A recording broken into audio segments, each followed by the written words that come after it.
السلام عليكم ورحمة الله وبركاته. نحمده ونستعينه ونستغفره ونؤمن به ونتوكل عليه ونعوذ بالله من شرور أنفسنا. من يهده الله فلا مضل له ومن يضلل فلا هادي له. وأشهد أن لا إله إلا الله وحده لا شريك له وأشهد أن محمدًا عبده ورسوله صلى الله على محمد صلى الله عليه وسلم. اللهم صل على سيدنا محمد وعلى آل سيدنا محمد وبارك وسلم عليه. ஏழு வானங்களையும் ஏழு பூமியையும் படைத்த அல்லாஹ்விற்கே அனைத்து புகழும் உண்டாகட்டுமாக. நம்முடைய உயிரினும் மேலாகிய கண்மணி நாயகம் ஸல்லல்லாஹு அலைஹி வஸல்லம் அவர்கள் மீதும் அவர்களை அப்படியே பின்பற்றிய சத்திய சஹாபாக்கள், நாதாக்கள், சுஹதாக்கள், அவுலியாக்கள், இறை நேசர்கள், இன்னும் முழு உலகில் வாழும் ஈமான் கொண்ட நம் அனைவரின் மீதும் அல்லாஹுடைய சாந்தியும் சமாதானமும் கருணையும் இரக்கமும் அருளும் பாக்கியமும் என்றென்றும் நின்று நிலவட்டுமாக. ஆமீன். கண்ணியத்திற்குரியவர்களே, இன்று நாம் பேச இருக்கின்ற இந்த தலைப்பாகிறது நம்முடைய மூத்த உலமாக்கள் எழுதிய ஆய்வு கட்டுரையிலிருந்து பேசப்படுவதாகும். கண்ணியத்திற்குரியவர்களே, நம்மிடத்திலே ஒரு நீண்ட காலமாக பிறையுடைய விஷயத்திலே பல குழப்பங்கள் ஏற்படுகின்றன. அந்த குழப்பங்களை சிலர் ஏற்படுத்துகின்றனர். இந்த சர்வதேச பிறை என்பது அறிவுக்கு அடிமையானதினால் வந்த வினை. இது ஒரு தெளிவான வழிகேடே இன்றி வேறெதுவும் இல்லை. அறிவை படைத்த ரப்புவின் கட்டளைகளை சிந்திப்பதனால் நாம் பகுத்தறிவு பெற முடியும். அறிவை படைத்தது யார்? அல்லாஹ் தான். நமக்கு அறிவை கொடுத்தது யார்? அல்லாஹ் தான். கண்ணியத்திற்குரியவர்களே, இப்னு உமர் ரலியல்லாஹு அன்ஹு அவர்களின் அறிவிப்பில் வருகின்ற பிறையை கண்டால் நோன்பு வையுங்கள், இன்னும் நோன்பை விட்டுவிடுங்கள், மேகமூட்டமாக இருந்தால் கணக்கிட்டு கொள்ளுங்கள் 30 என்று நாம் ஒரு தெளிவான ஒரு ஹதீஸை நாம் பார்க்க முடிகிறது. கண்ணியத்திற்குரியவர்களே, இந்த அளவு தெளிவான ஆதாரமுள்ள ஹதீஸ்கள் இருந்தும் ஏராளமான ஹதீஸ்கள் இருக்கு, நம்ம சொல்லிட்டே போகலாம். இப்போ இந்த அளவு தெளிவான ஆதாரமுள்ள ஹதீஸ்கள் இருந்தும் நட்சத்திர கணக்கை கையாண்டும் கிரிகோரியன் காலண்டர் கணக்கை கையாண்டும் உலக முஸ்லிம்களை ஒன்றிணைத்து பரஸ்பரத்தை வெளிப்படுத்துவோம் போன்ற பாசாங்குகள் அனைத்தும் ஒரு மூமீனுக்கு அழகான விஷயம் கிடையாது. ஒரு முஸ்லிமுக்கு அழகான விஷயம் இது கிடையாது. கண்ணியத்திற்குரியவர்களே, ஏக இறைவனின் உறுதியான பிறை விடயத்தில் தனது கட்டளையை இறை தூதர் ஸல்லல்லாஹு அலைஹி வஸல்லம் அவர்களின் மூலமாக நமக்கு அறிவுறுத்தப்பட்டும் நமது சலஃபுகளாகிய நமது முன்னோர்களாகிய சத்திய சஹாபாக்களின் வழிமுறையும் கண்ணியமான 4 மதுஹபுகளின் இமாம்களின் ஏகோபித்த கருத்தும்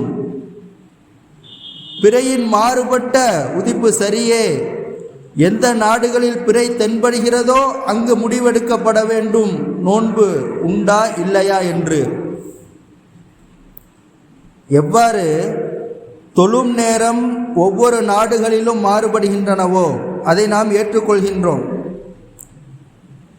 அதே போன்றுதான் ஏற்க வேண்டும் தேசிய பிறையை கூட ஏற்க முடியும். ஆனால் சர்வதேச பிறை என்பது ஒரு தெளிவான இஸ்லாம் காட்டித்தராத ஒரு வழிகேடு. இது எப்படி ஒவ்வொரு நாட்டுக்கும் தொழுகையுடைய நேரம் மாறுபடுகின்றதோ அதை நம்ம ஏற்றுக்கிறோமா இல்லையா? தொழுகையுடைய நேரம் மாறுதுன்னு சொல்லி ஏற்றுக்கிறோம். அதே போன்றுதான் இந்த ஒரு பிறையுடைய விஷயத்தில் ஆனால் இதை சிலர் ஏற்றுக்கொள்ள தயாராக இல்லை என்பதுதான் வருத்தமான விஷயமாகும். நம்முடைய சலப்புகள், நம்முடைய முன்னோர்கள், நம்முடைய 4 மதஹப்களின் ஆசிரியர்கள் கூறியிருந்தும் கூட இப்போது தன்னை அறிவு ஜீவிகள் என்று நினைத்துக் கொண்டிருக்கும் சிலர் இதை ஏற்க மறுக்கின்றனர். முஸ்லிம் கிரந்தத்தில் உள்ள குரைப் பின் அபு முஸ்லிம் ரலியல்லாஹு அன்ஹு அவர்களின் சம்பவத்தில் மதீனாவிலிருந்து ஷாம் தேசத்திற்கு அவர்கள் ஒரு பணி நிமித்தமாக முஆவியா ரலியல்லாஹு அன்ஹு அவர்களை சந்திக்க செல்கின்றார்கள். அங்கு ஜும்மாவுடைய இரவில் பிறை பார்க்கப்பட்டு நோன்பு நோற்றுவிட்டு அந்த ரமலானின் இறுதியில் மதீனா வருகின்றார்கள். அங்கு இப்னு அப்பாஸ் ரலியல்லாஹு அன்ஹு அவர்களை சந்தித்து ஷாம் தேசத்தில் அவர்கள் நோன்பு நோற்ற தினமாக ஜும்மா இரவை அவர்கள் குறிப்பிட்டதற்கு இப்னு அப்பாஸ் ரலியல்லாஹு அன்ஹு அவர்கள், நீங்கள் பிறையை ஜும்மா இரவு கண்டீர்களா என கேட்க, ஆம், அங்கு மக்கள் அனைவரும் கண்டனர், எனவே முஆவியா ரலியல்லாஹு அன்ஹு அவர்களும் நோன்பு பிடித்தனர் என்று கூறினார்கள். இப்னு அப்பாஸ் ரலியல்லாஹு அன்ஹு அவர்கள், நாங்கள் சனி இரவுதான் கண்டோம், ஆதலால் நாங்கள் ஒரு நாளில் நோன்பை தொடர்ந்து 30 பூர்த்தி செய்வோம் அல்லது பிறையை பார்த்து விடுவோம் என்றார்கள். குரைப் ரலியல்லாஹு அன்ஹு அவர்கள் இப்னு அப்பாஸ் ரலியல்லாஹு அன்ஹு அவர்களை கேட்கிறார்கள், ஏன் முஆவியா ரலியல்லாஹு அன்ஹு அவர்கள் கண்டு நோன்பு பிடித்தது போதாதா என்று. அதற்கு இப்னு அப்பாஸ் ரலியல்லாஹு அன்ஹு அவர்கள் தெளிவுபடுத்துகின்றார்கள், இல்லை, இவ்வாறு நமக்கு கண்ணால் காண இறை தூதர் ஸல்லல்லாஹு அலைஹி வஸல்லம் அவர்கள் கட்டளையிட்டுள்ளார்கள் என்பதாக. இப்போ கண்ணியத்திற்குரியவர்களே, ஷேகுல் இஸ்லாம் இப்னு தைமியா ரஹ்மத்துல்லாஹி அலைஹி அவர்கள் கூறும் பொழுது, நட்சத்திர கணக்கீடு இஸ்லாத்தில் அனுமதிக்கப்படவில்லை, இதில் எந்த சந்தேகத்திற்கும் இடமில்லை, இதுதான் ஆதாரபூர்வமான நபி மொழிகளின் மூலம் இன்னும் சஹாபாக்களின் வழிமுறையும் ஆகும்.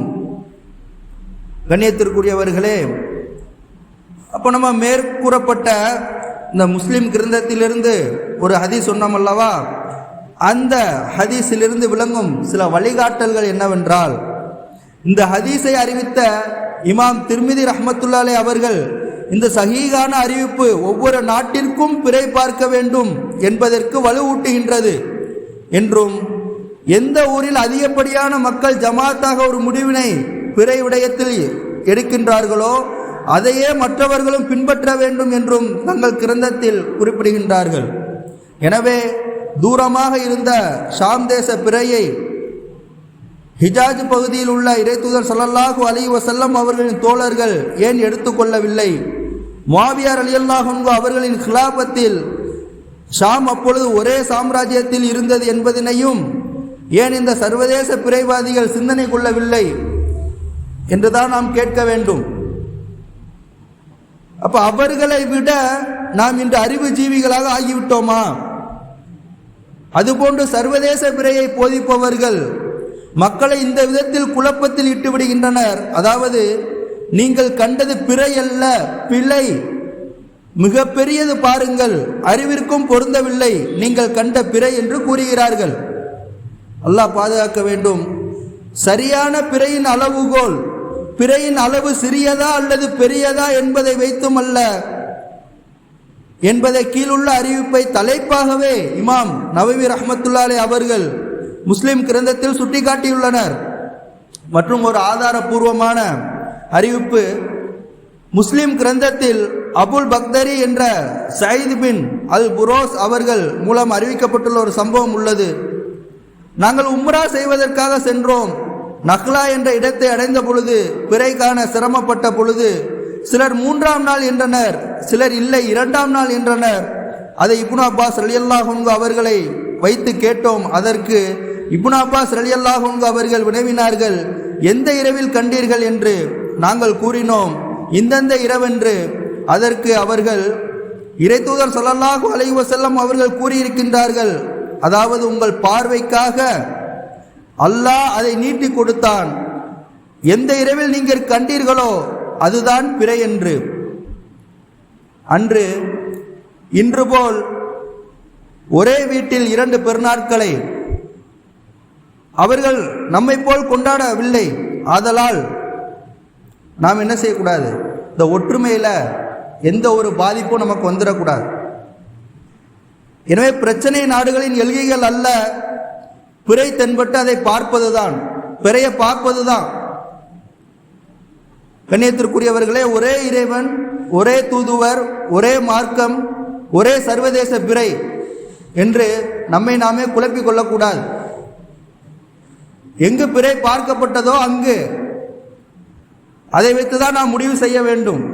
எனவே இறைவனின் கட்டளைகளை விட்டும் நம்மை திசை திருப்பும் இது போன்ற விஷயங்களை விட்டு நாம் கவனமாக இருக்க வேண்டும். பிறைய பார்த்தோம்னா நாம் செய்ய வேண்டிய விஷயங்களை செய்ய போகிறோம், அவ்வளோதான். எப்படி நம்மளுடைய நேரத்தில் நாட்டுக்கு நாட்டு வித்தியாசம் இருக்குதோ அதே போல் நம்ம பிறையை பார்த்தா நோன்பு வைக்க போகிறோம், பிறையை பார்த்தா நோன்பு விட போகிறோம், அவ்வளோதான். இப்போ கண்ணியத்திற்குரியவர்களை அல்லாஹ் பாதுகாக்க வேண்டும். நாம் யாருடைய மனதையும் புண்படுத்துவதற்காக நாம் பேசவில்லை, ஒற்றுமைக்காக, ஹதீஸ்களின் ஆதாரத்திற்காக நாம் எல்லோரும் ஒன்றாக செயல்பட வேண்டும். ஹதீஸுடைய ஆதாரங்கள் இருக்கு என்பதற்காகத்தான் நாம் இது போன்ற விஷயங்களை குறிப்பிடுகிறோம் என்பதை மறந்துவிடக்கூடாது. கண்ணியத்திற்குரியவர்களை அல்லாஹு தஆலா நம் அனைவரையும் ஒற்றுமையோடு வாழக்கூடிய பாக்கியத்தை தந்தல் புரிவானாக. இந்த நோன்புடைய காலங்களிலே சில சட்டங்கள், எந்த நேரத்தில் சஹர் சாப்பிடுவது சிறந்தது. சிலர் தராவி தொழுகைக்கு பிறகே சாப்பிட்டு விட்டு நியத்து வைத்து படுத்து விடுகின்றனர். சிலர் சஹர் நேரத்திற்கு 1 மணி நேரம் முன்பே சாப்பிட்டு விட வேண்டும், அப்போதுதான் ஏப்பம் போன்றவை வந்து நின்றுவிடும் என்று கூறுகின்றனர். எது சரி இதில்? இப்போ இதற்கு பதில் என்னன்னா, இஃப்தாரை துரிதப்படுத்தியும் சஹரை பிற்படுத்தியும் இருக்கும் காலமெல்லாம் என் உம்மத் நலவின் மீது இருக்கும் என்று நபி ஸல்லல்லாஹு அலைஹி வஸல்லம் அவர்கள் கூறியுள்ளார்கள். எனவே நோன்பில் சந்தேகம் ஏற்பட்டு விடாத அளவிற்கு சஹரை அதன் முடிவுக்கு நெருக்கமான நேரங்களில் செய்வது சிறப்பு. நபி ஸல்லல்லாஹு அலைஹி வஸல்லம் அவர்கள் சஹர் செய்து சுமார் 50 ஆயத்துகள் ஓதும் நேரத்திற்கு பின் பாங்கு சொல்லப்படும் என்பதாக புகாரியில் வருது. அப்போ பாங்கு சொல்வதற்கு சுமார் 10 அல்லது 15 நிமிடங்களுக்கு முன்னதாக சஹரை முடித்துக் கொள்வது விரும்பத்தக்கதாகும். அடுத்ததாக, சஹர் சாப்பிடாமல் நோன்பு வைக்கலாமா என்ற ஒரு கேள்வி. நபி ஸல்லல்லாஹு அலைஹி வஸல்லம் அவர்கள் சஹர் செய்வதை ஆர்வமூட்டி கூறியுள்ளார்கள். சஹர் செய்யுங்கள், ஏனெனில் சஹர் உணவு பரக்கத்தானது என்பதாக புகாரியில் பதிவு செய்யப்பட்டிருக்கிறது. அதே போல 1 மிடர் தண்ணீர் குடித்தாவது சஹர் செய்து கொள்ளுங்கள், இப்னு ஹிப்பான்ல பதிவு செய்யப்பட்டிருக்கு. இப்போ இதெல்லாம் நபி ஸல்லல்லாஹு அலைஹி வஸல்லம் சொல்லியிருக்காங்க. மேலும் நமது இஸ்லாமியர்களின் நோன்பிற்கும் யூத கிறிஸ்தவர்களின் நோன்பிற்கும் மத்தியில் பிரிவினை ஏற்படுத்தக்கூடியது இந்த சஹர் தான்.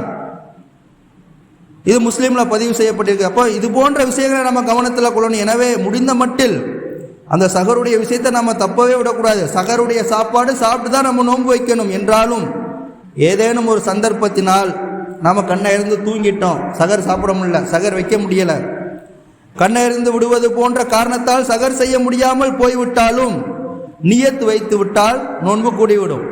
எத்தனையோ பேர் அது மாதிரி சில நேரத்தில் வாலிபர்கள் என்ன செய்யலாம், கண்ணை இருந்து தூங்கிடுவாங்க வாலிபர்கள். அவங்க என்ன செஞ்சிடக்கூடாது, நான் சஹர் செய்யலை அதனால் நான் நோன்பு விட போகிறேன்னு சொல்லி முடிவுக்கு வந்துடக்கூடாது. அல்லாஹ் பாதுகாக்க வேண்டும். அவங்க என்ன செய்யணும், நியத்து வைத்து விட்டால் நோன்பு கூடிவிடும். அவங்க என்ன செய்யணும், நோன்பு வச்சிடணும். அடுத்ததாக, சஹரில் எதை சாப்பிடுவது சிறந்தது?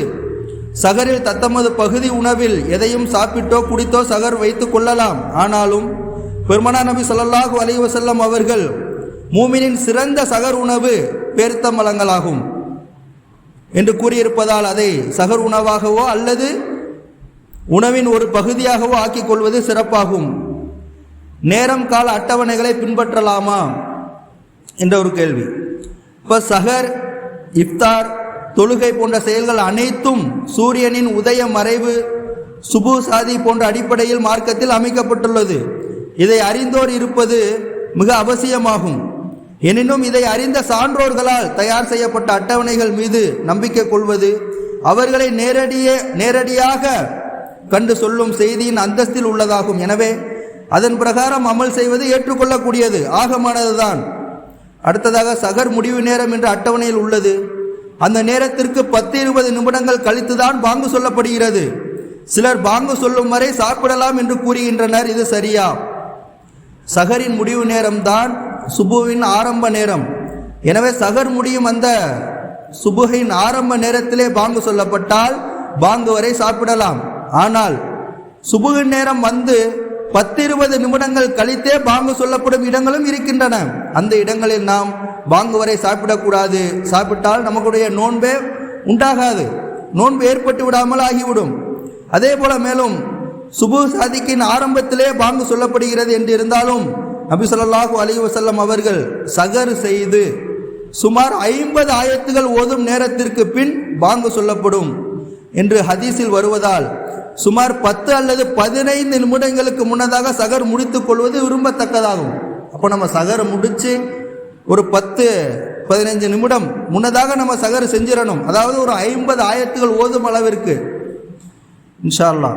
அந்த அடிப்படையில் தான் அட்டவணைகளில் பேணுதலுக்காக 10-20 நிமிடங்கள் முன்னரே சகர் முடிவு நேரம் என்று கூறப்பட்டிருக்கும். அதை பின்பற்றுவதே ஒரு பேணுதலான ஒரு விஷயமாக இருக்கக்கூடும். அடுத்ததாக நோன்பு காலங்களில் ஒரு நாட்டிலிருந்து மற்ற நாட்டிற்கு செல்பவர் சஹர் இப்தாரில் எந்த நாட்டின் நேரத்தை கவனிக்க வேண்டும்? அவர் அந்தந்த சமயத்தில் எந்த நாட்டில் இருக்கிறாரோ அந்த நாட்டின் நேரத்தை தான் கவனிக்க வேண்டும். அதனால் நோன்பின் நேரம் கூடினாலும் குறைந்தாலும் சரி, அவர் எந்த நாட்டில் இருக்காரோ அந்த நாட்டுடைய நேரத்தை வச்சு தான் அவர் என்ன செய்யணும், அதை ஃபாலோ பண்ணணும். அடுத்து நியத் எப்படி வைக்க வேண்டும்? வாயால் மொழிவது அவசியமா? மனதால் ரமலானின் பர்லான நோன்பை நோற்பதாக உறுதி கொள்வது நியத்தாகும். வாயால் மொழிவது அவசியம் இல்லை. எனினும் வாயால் மொழிவதால் அந்த எண்ணம் மனதில் வர ஏதுவாக இருப்பதால் வாயால் மொழிவது முஸ்தஹப், விரும்பத்தக்கதாகும். அப்போ இது ஒரு அடுத்து வரக்கூடியது இன்ஷா அல்லாஹ் ஒரு முக்கியமான ஒரு விஷயம். நிறைய பேர் நம்மக்கிட்ட கூட கேட்டிருக்காங்க, நியத் செய்யும் போது நாளை வைக்க நியத் செய்கிறேன் என்று சொல்லப்படுகிறது. அப்படித்தானே சொல்றாங்க, இமாம் சொல்லும்போது நாளை வைக்க நியத் செய்கிறேன் என்று சொல்லப்படும். இன்று என்று தானே சொல்ல வேண்டும் என்று கேட்கின்றனர். அதற்கு பதில் என்னவென்றால், மார்க் அறிஞர்கள் நோன்பின் நியத்தை விளக்கும் போது சௌம கதின் என்ற வார்த்தை வருகிறது. சௌம கதின் என்று நியத் வைக்க வேண்டும் என்றே கூறியுள்ளனர். இதில் கதின் என்ற வார்த்தை வரும் பொழுது இந்த அரபி வார்த்தைக்கு அடுத்து வரும் பகல் என்று பொருள். கதின் என்ற வார்த்தைக்கு நாம் என்ன விளங்கி வச்சிருக்கோம், நாளைன்னு விளங்கி வச்சிருப்போம். ஆனால் அடுத்து வரும் பகல் என்ற அர்த்தம் அதற்கு.